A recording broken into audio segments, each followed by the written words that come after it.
Intel Arc GPU reviews are finally here, and, well, they suck. Well, okay, we only have a review of the Arc A380, but it does look like review embargoes have lifted, or at least this one particular outlet has the review up and running here on Bilibili. However, I don't read or speak Chinese, which means I found another article over here at videocards.com that seemed to have at least a bit of translation going on for some of the details here. So I'll be reporting on it from here. Now, specifically, this is a review of the gunner model of the Arc A380. We've seen a lot of screenshots on this. I've been reporting on this. That's where this image comes from, all of that.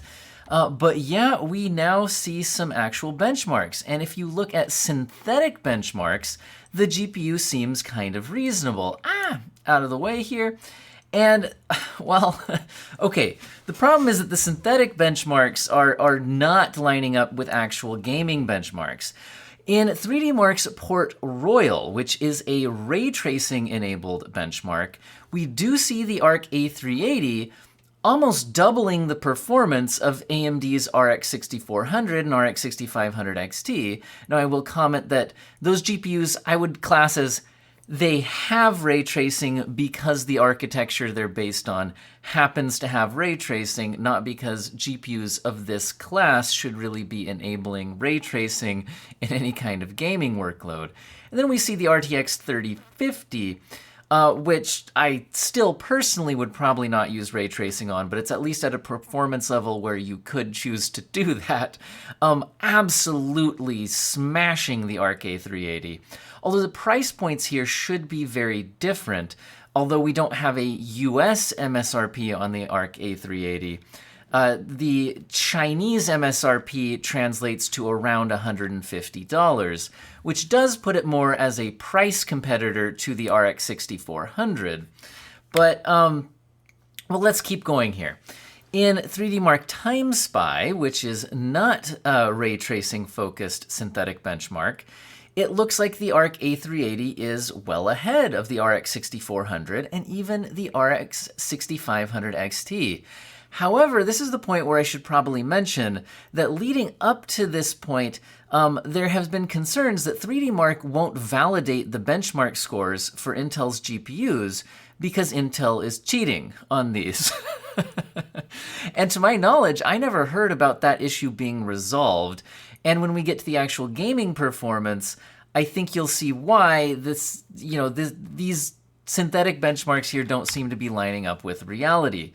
So here are some gaming benchmarks, and they're grouped by DX11 performance, DX12 performance, and Vulkan performance. And then we see the red GPU here is the RX 6400, which again seems to be the closest price competitor from AMD. And the green GPU we have is the GTX 1650 from NVIDIA, and then in blue here we have the Arc A380. Now, what games actually are these? Well, this is one of the reasons why I popped over to the Video Cards article, where they're saying that gaming tests here include League of Legends, PUBG, GTA 5, Tomb Raider, Forza Horizon 5, and Red Dead Redemption 2. Although I cannot tell you exactly which one of these is which. Perhaps somebody in the comment section can. Perhaps they listed this out in order. I know Red Dead Redemption 2 supports Vulkan, so perhaps that's oh, I see a 2 here. So I'm gonna go out on a limb and say that's probably Red Dead Redemption 2, and then maybe this is going in order here. So perhaps. The point is, though, we can see a bit of a trend, which is that the DX11 titles see the Arc A380 falling below 80% of the performance of a GTX 1650 from NVIDIA. Ouch! And in DX12 and Vulkan, we see slightly better results, ranging from 86% up to 93% of the performance of a GTX 1650. But in none of these games does the Arc A380 even match the performance of an RX 6400 or a GTX 1650. It loses in all of them. So that's not good. Now, if we wanted to pop over, if you're like, okay, I don't know these particular GPUs, where does that put it? So those performance charts, we're using the GTX 1650 as the baseline there. And we saw the performance ranging, again, from anywhere from 76% in DX11 titles up to 93% or 92% in DX12 or Vulkan titles of the performance of the GTX 1650. So what I've pulled up here is from Tech Power Up, their relative performance chart, so we could get an idea of where that puts us. So they put the RX 6400 and GTX 1650 around the same performance, although we did just see in those other graphs that this can depend wildly on which game you're actually looking at, which of these is better, or whether or not they tie. But the point is, the Arc A380 seems to be falling maybe closer to, could we call it 1050 Ti performance? In DX12, it seems like it'll be better than a 1050 Ti and Vulkan, but it looks like in DX11, it might actually be a little bit worse than a 1050 Ti, according to those numbers. I mean, the GPUs we're getting here are pretty bad. I mean, it does seem like it's going to be better than a GTX 1050, which only has 64% of the performance of a GTX 1650. But yeah, this is really rough here. So when we initially had Intel's marketing materials, which were saying something like 25% better performance than the RX 6400, although we then figured out that they actually meant price to performance of the RX 6400, that had us looking like, oh, wow, is this going to be almost as good as a GTX 1060?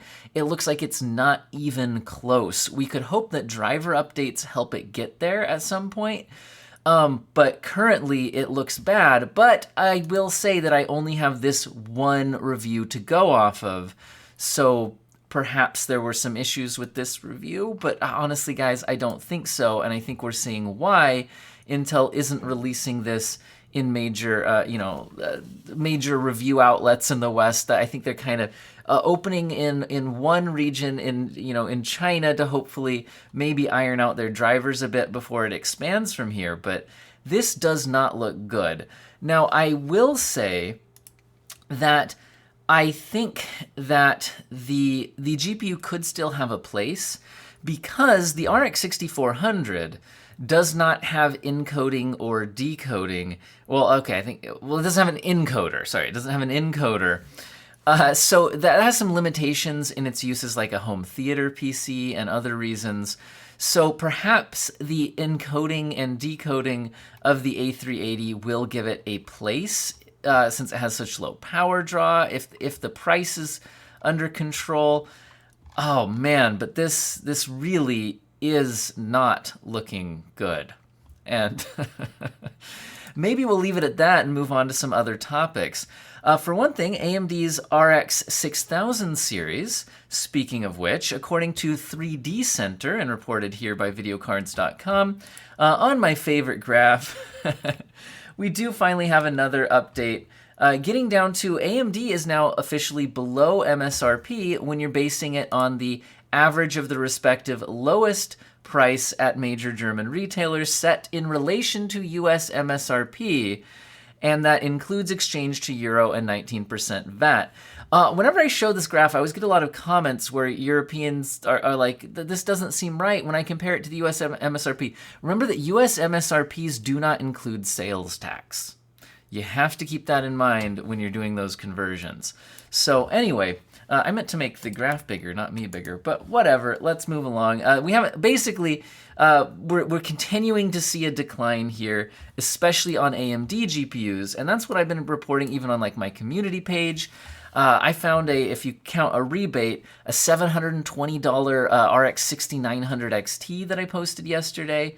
We're definitely seeing some prices going down significantly, and we're seeing some big changes here. Again, they're comparing the lowest price, and then in relation to MSRP at US dollars. and all of that. But basically, we're seeing a lot of things going down, which is nice to see. Although Intel still has, not Intel, geez, NVIDIA still has a lot of their chips. My fat head's in the way. Has a lot of their chips still well above their MSRP, although some of them at the top end that were stupidly overpriced MSRPs are at least seeing some drops below that. Now, we're also seeing reports of the crypto crash putting some used GPUs up for sale at some attractive prices, and this should continue to put pricing pressure on the retail market. This is reported on video cards, and it seems to be getting the source from Hassan Mujtaba. GPU flood is here. Chinese miners and South Asian e-cafes now dismantling their mining rigs and putting cards up for auction on live streams. They're seeing 3060 Ti's going for $300 to $350 US. That's a big deal because the 3060 Ti, that's not way below MSRP. I mean, the MSRP is $400, but this is the GPU that I think will take the longest to reach its MSRP or below, because at a $400 MSRP, but with close to the performance of an RTX 3070, the 3060 Ti could have been the best value GPU of this generation if it ever hit its MSRP on a regular basis. Now, further speaking to the GPU situation getting better, EVGA is ending its waiting queue system for new orders. Their supply, they feel, is good enough that they no longer need the queue system. And a lot of people, including myself, and we're seeing it reported here at Video Cards, we're getting updates that the queue is ended from EVGA. Now, further proof that a lot of our issues we had with the GPU pricing were driven by crypto. Coming from Bloomberg here, they're reporting that according to BitPro Consulting, Ethereum miners have spent approximately $15 billion on GPUs. $15 billion on GPUs, and that doesn't include ancillary costs like wiring and transformers. And they're also reporting that the price of selected used graphics processing units sold on eBay are continually declining since December of 2021, and we're seeing them coming down quite a bit here. So used prices are coming down, and it looks like, again, hopefully that will continue to put pressure on the new GPUs. Now, speaking of new GPUs, how about some next gen GPU rumors?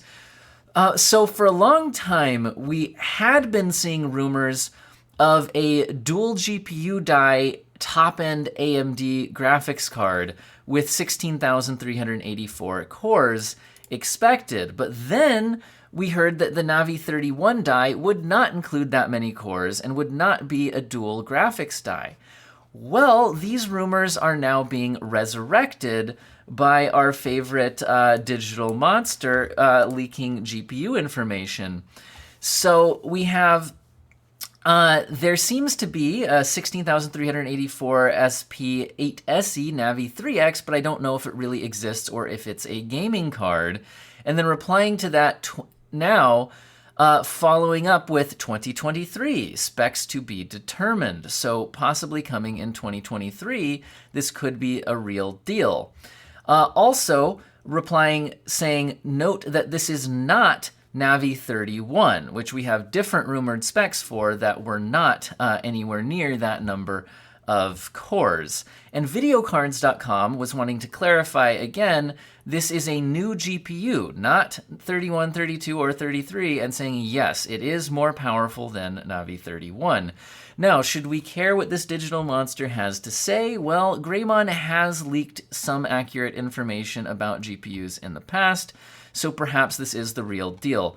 Now, what I would speculate here based on this number is that if this is true, this 16,384 number is exactly a double, if I'm remembering correctly, the rumored number of streaming processors on the Navi 32 GPU. So could this be two Navi 32s stuck into the same GPU? That would be interesting.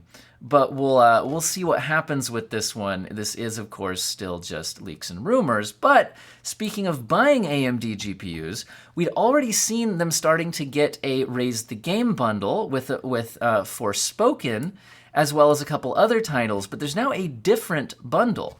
So the bundle we'd seen before had Saints Row, Sniper Elite 5, and Forspoken, although you can see check marks here next to which GPUs actually contained which of those games. Obviously, the higher-end GPUs getting all of them, the 6700 XT and above, the more mid-range ones just getting Forspoken and Saints Row, and then the lower-end ones just getting Saints Row. However, there's now a different game bundle that still has Sniper Elite 5 and Saints Row, but it also has Evil Genius 2 instead of Forspoken. And then once again, you can see some desktops and even laptop chips, which ones are getting which. Once again, higher end 6700 XT and above getting all three, mid-range getting just those two and one below.